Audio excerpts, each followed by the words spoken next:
Hello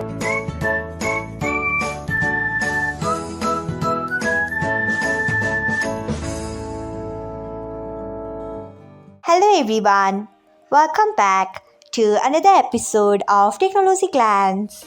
Today, in this video, I am going to guide you through how you can turn off push notification of stages on Facebook Lite. So, let's get started. Firstly, open Facebook Lite app in your device.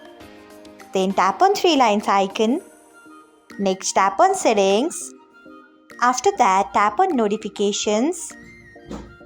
Then scroll until you find stages. Next, tap on it.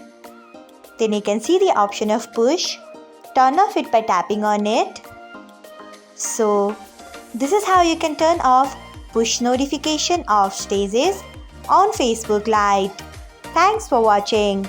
If you found this guide helpful, we would love it if you hit the thumbs up button below. We upload great new tech tutorials like this one every day.